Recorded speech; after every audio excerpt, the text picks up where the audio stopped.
The Brooks Bulletin has been providing the Brookson area with local news for over 100 years. As you can imagine, the newspaper industry has changed quite a bit since then.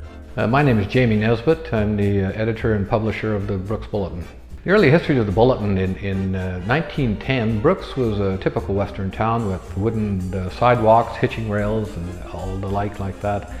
And the business sector was fairly brisk. There were a lot of businesses downtown, and the owners decided to form a board of trade, which is a precursor to the Chamber of Commerce. And they wanted to start a newspaper so that they could advertise their wares. Ranchers wanted to advertise lost stock, sales, and things like that. So they started a newspaper, and they hired a man named Bert Coltis to run it.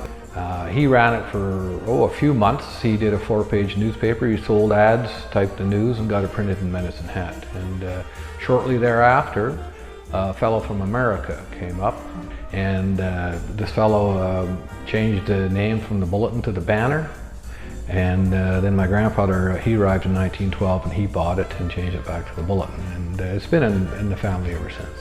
Jamie's grandfather, Leonard Nesbitt, already had some familiarity with the newspaper industry, so he knew what challenges laid ahead. Back in the early days of newspaper business, there was a person called a printer's devil. Now, he was the one who put the little typefaces together, all the letters, and back before, say, 1920, maybe in 1915 or so, all the individual letters that you see in a newspaper today were single slugs. So that meant every word, if it was a 5-letter word, it would have 5 individual little slugs.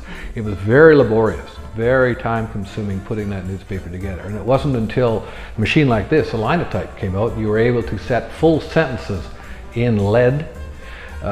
Power was generated by small gasoline or natural gas engines. There was lots of natural gas in Brooks at that time. I think we had about 5 wells drilled even by then. And so in the wintertime it was tough. You had to drain the coolant out of the engine every night before you went home, and in the morning it was dead frozen, and handling lead type those days, your fingers really took a kicking, I'll tell you that. This case up here, you'll see this contains a certain type of face, you might say, where there's Bodoni, and people would maybe recognize Times Roman. Anybody who does a computer or a word program would know typefaces. Each one of these large things has one typeface in it. So they would hit a key. If it was A, the A would drop down right over into here, and every letter he hit for a word, a key would drop down.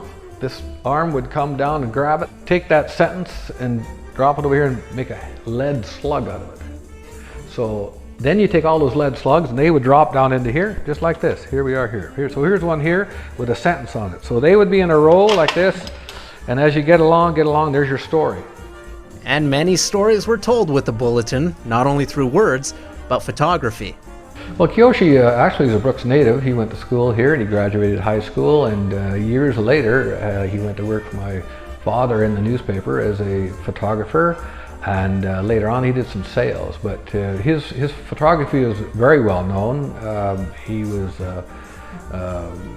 instrumental, I think, in bringing some great photography to this newspaper. And we had his own darkroom, and he had his own photographs. He would go to Banff and do some mountain photography with the well-known photographer Bruno Engler. He's up there, or was up there, sorry. So in the museum here now in this building, we've more or less replicated a darkroom for him, and some of his equipment is in there today, yeah. As for the future of the paper industry, Jamie's optimistic. I think there has to be a little more education. I think the dailies are having a little bit of trouble. I think community weeklies, a recent study just this past January showed that over 78% of people on the prairies receive and read a community newspaper every week. That's tremendous. That shows the same stats of a poll we did almost 20 years ago. Today, all the writing and editing is done on computer. It's sent to Calgary each Tuesday morning to get printed and arrives back at the shop the next morning, where it's prepared for drop-off. Community newspapers are very well read and respected, and I think the future is still boding well for those papers.